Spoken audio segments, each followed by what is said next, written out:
back on Energy Matters. I'm Scott Hennon. Todd the Radio God Mitchell is off today. Christmas is very close.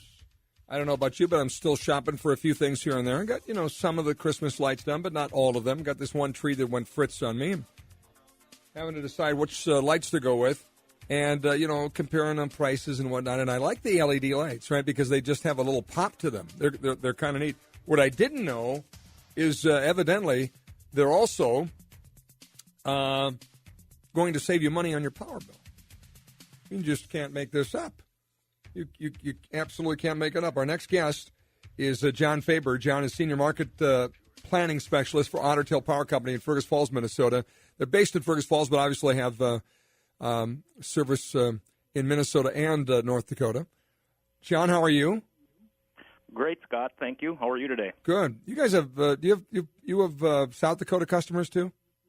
We do serve some South Dakota customers. That's correct. Yeah. Okay. So Minnesota, North Dakota, and South Dakota, but a rock solid company doing some good work. And so I didn't know this. I was just telling the audience that I've been, I got another tree to decorate because the lights aren't working, and I've seen the LED lights, and I'm kind of like, I like the pop you get from the lights, but they're a little more expensive. But I understand you can give me some data about just how much money we save by using LED lights, huh?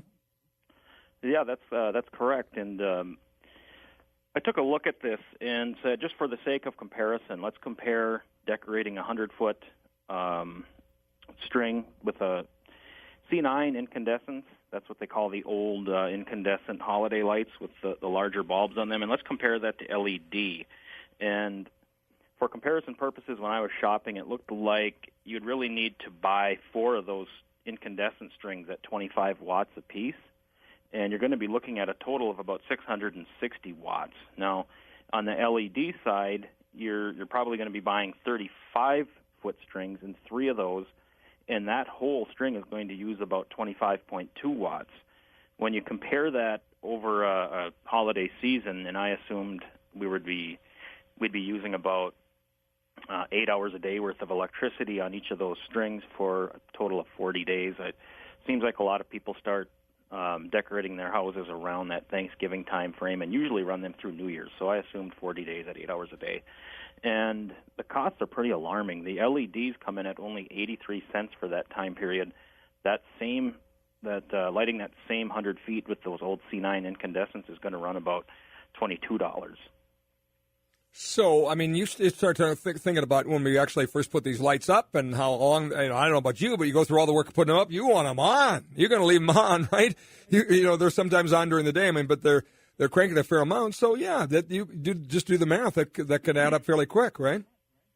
Yeah, that's a very good point, Scott. And when you look at some of the other advantages, too, from a safety standpoint and simply just from a convenience standpoint, many of these incandescent strings, because they do draw so much power, you really got to start looking at overloading circuits, and you have to start looking at issues like plugging into different circuits and running extension cords and things like that.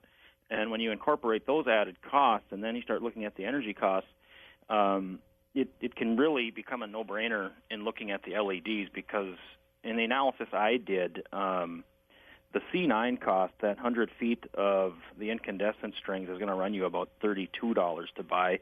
And the LEDs, surprisingly, were only about $7 more, and you get those benefits of much lower operating costs. You've got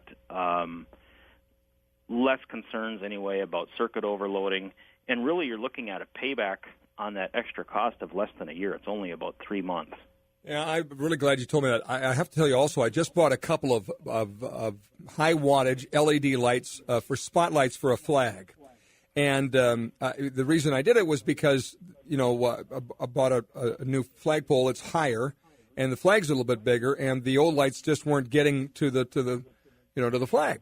And I didn't like that. So I go out and get the new ones, and same wattage, but LED, and wow.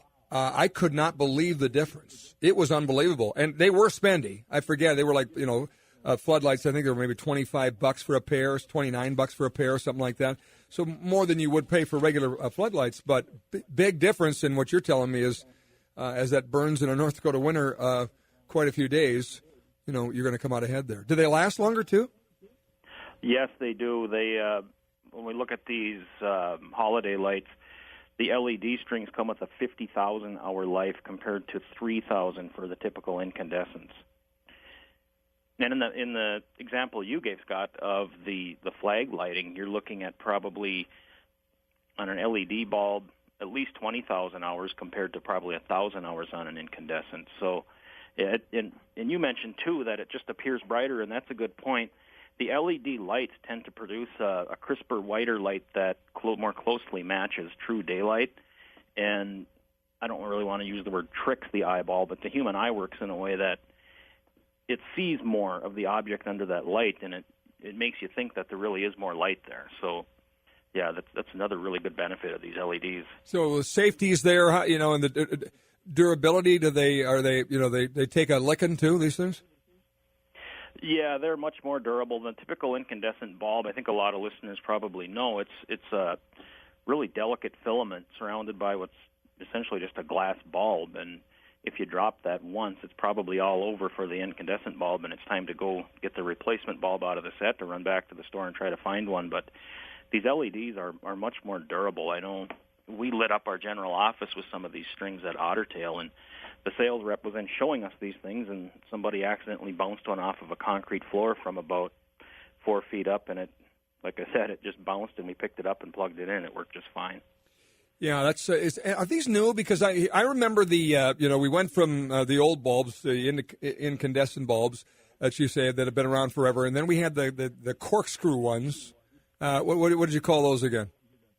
Those were called compact fluorescents. They were sort of a transition from incandescents to now LED, and I think some customers were let down by those products in the sense that you'd flick them on and it maybe take a little bit of time for those lights to warm up and get to their full light output. That's really not the case at all with these LEDs. They're instant on. They run cooler than any of the incandescents do. So yeah, they came on the scene anyway. Probably at least 10 years ago we started to see these things, but just recently now the industry has really started to perfect the coloring of these. So they've become a really kind of the go-to light source now for even general indoor lighting in homes and businesses across our area. Now, some people might be a little confused, with that, John. I'm talking to someone from Otter Tail Power Company who, of course, sends out power bills, right, for energy. And you're telling us how to save energy, which means that my bill will be less to you. Why does that matter to you? Correct, Scott. That's a good question, and that's one we get quite often. It's like you said, why are you guys helping me, or why are you concerned about customers using less energy? And really the answer to that is we operate in a couple of regulatory jurisdictions where we are required periodically to report on how we're planning on meeting customer demand for electricity, and we consistently learn through that process that by helping customers save energy and funding programs that help customers use less energy, it puts off the need for us to build more costly generation plants, and it reduces the need then for us to build these plants and pass those added costs on to customers through rate increases and through bills. Very interesting. Really appreciate the story, John. It'll make me think twice when I have that choice again on any light bulb purchase or ornament purchase or, the decorative lights. So I appreciate that very much. If folks don't, if we missed them this year, they're going to get it for sure for next year. Jon Fabre is a senior market planning specialist for Otter Tail Power Company in Fergus Falls. Thanks so much, John. Thank you, Scott. Good to talk to you.